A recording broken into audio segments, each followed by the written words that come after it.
Good afternoon.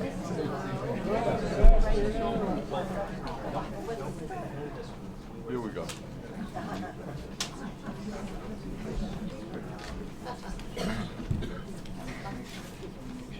Good afternoon and welcome to the Francis Adelson Shakespeare Players rendition of As You Like It, our 13th Shakespeare production. For you recent members, and for those fortunate to have been at HILR knowing Francis Adelson, our beloved founder, is now 104 years old, living in Florida, where she still puts on Shakespeare readings and keeps tabs by phone on our productions. Who among us will ever forget her poignant vignette from the last act of King Lear, where she played the parts of both Lear and Cordelia? It's amazing. Within our play today, Duke Sr. says, perhaps remarking on our cast, "True is it that we have seen better days."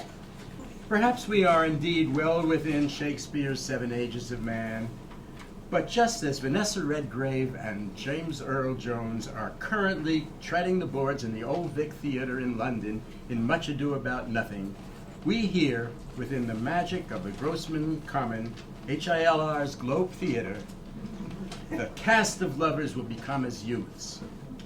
This afternoon's production is a pastoral romantic comedy, Shakespeare's light-hearted paean to love. Hearken to the wonderful magic of Shakespeare's words as we watch the plot unfurl. To spread the joy and spare the memorization, there will be 3 Rosalinds and 2 Celias. We will have 1 10-minute intermission. Oh, and now I commend to you our play As You Like It.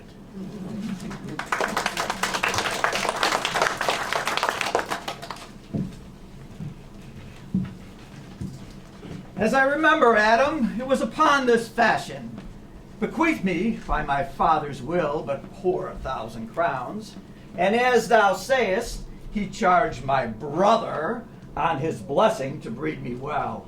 And there begins my sadness. He keeps me rustically at home, or, to speak more properly, stays me here at home unkept. For call you that keeping for a gentleman of my birth, that differs not from the stalling of an ox? This is it, Adam, that grieves me, and the spirit of my father, which I think is within me, begins to mutiny at this servitude. Yonder comes my master, your brother. Go apart, Adam. Now shall hear how he will shake me up. Now, sir, what make you here? Nothing. I am not taught to make anything. What mar you then, sir? Marry, sir, I am helping you to mar that which God made, a poor unworthy brother of yours with idleness. Know you where you are, sir? Oh, sir, very well, here in your orchard. What? Boy, wilt thou lay hands on me? Villain, let me go, I say. Spirit of my father grows strong in me, and I will no longer endure it. Therefore, allow me the poor lottery my father left me by testament. With that, I will go buy my fortunes. And what wilt thou do? Beg when that is spent? Well, sir, get you in. You shall have some part of your will. Get you with him, you old dog. Old dog? Is that my reward? Most true. I have lost my teeth in your service. God be with my old master. He would not have said such a word.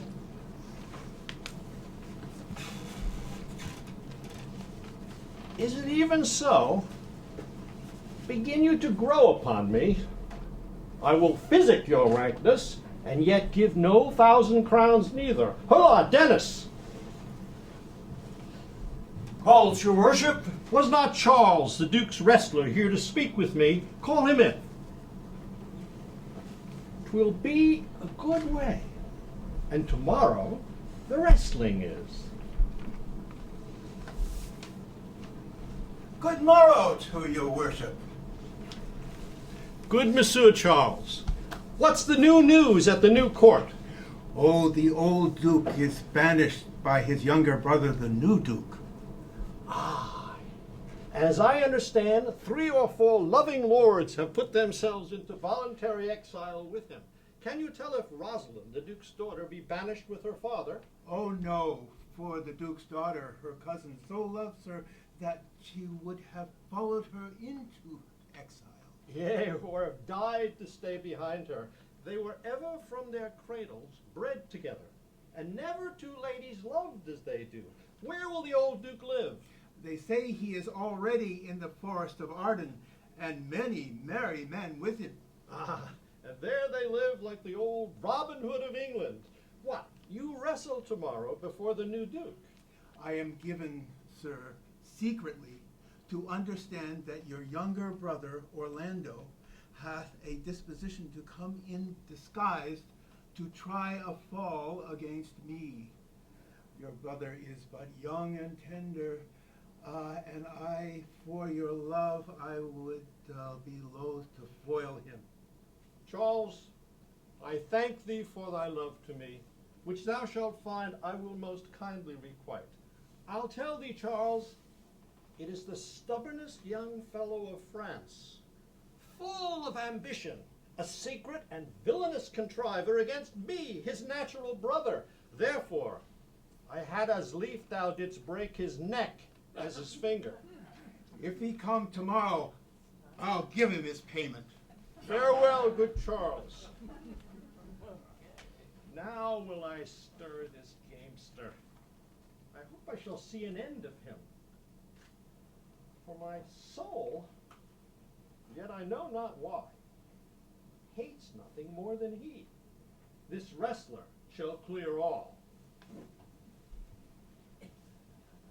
I pray thee, Rosalind, sweet my coz, be merry. Dear Celia, unless you could teach me to forget a banished father, you must not learn me how to remember any extraordinary pleasure. You know my father hath no child but I, and truly when he dies, thou shalt be his heir. Therefore, what he has taken away from thy father perforce, I will give thee again in affection. Therefore, my sweet Roz, my dear Roz, be merry. From henceforth I will, coz.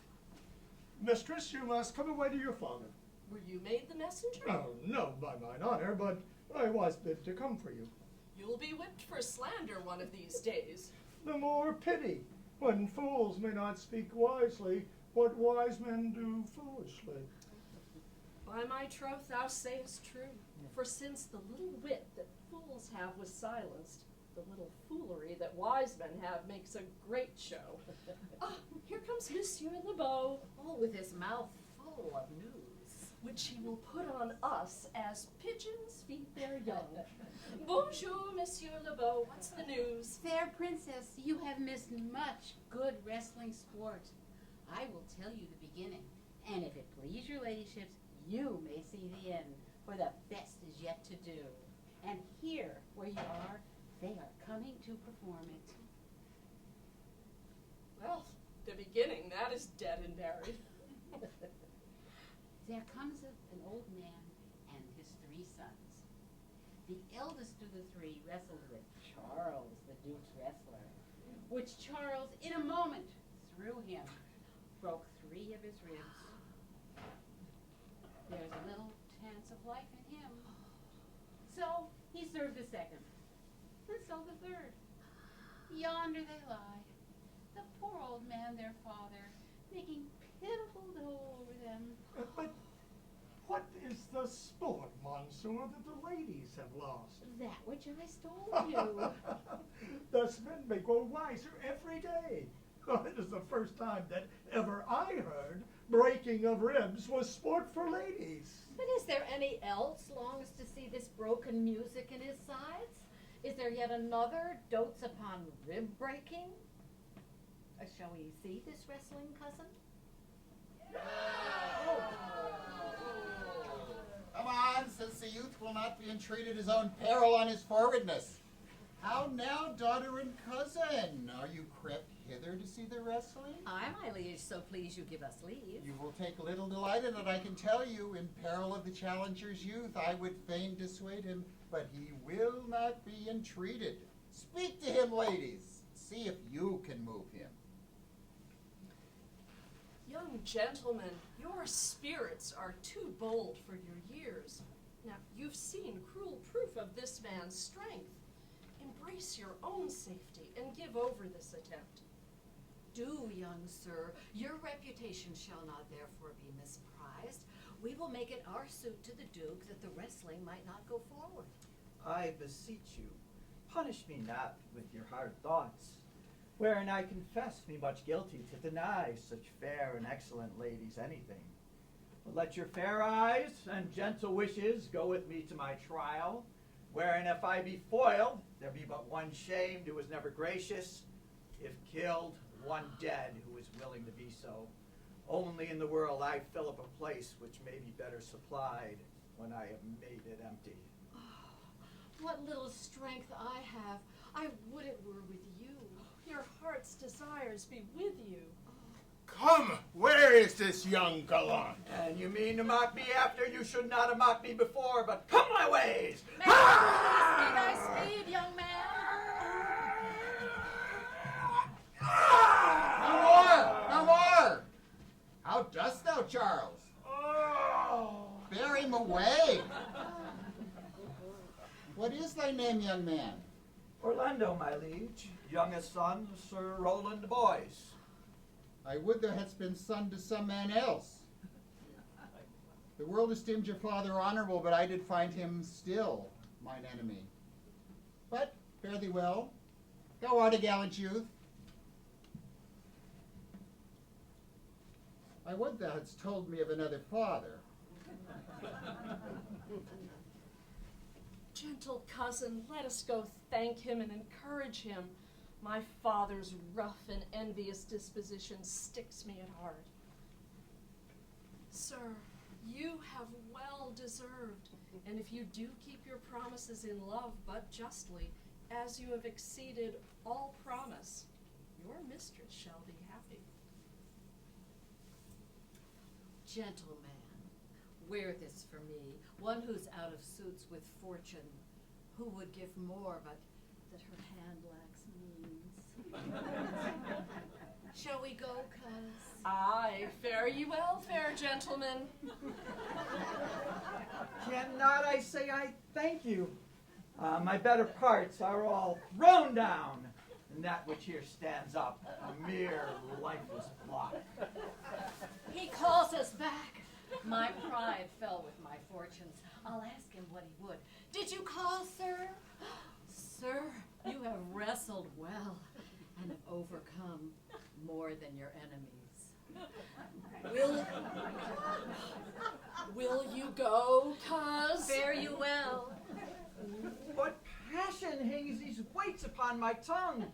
I cannot speak to her, yet she urged conference. Oh, poor Orlando, thou art overthrown. Or Charles, or something weaker, Master Z. Good sir, I do in friendship counsel you to leave this place. Such,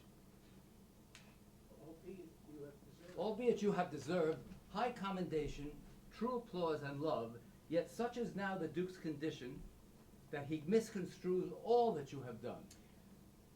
I thank you, sir, and pray you tell me this. Which of the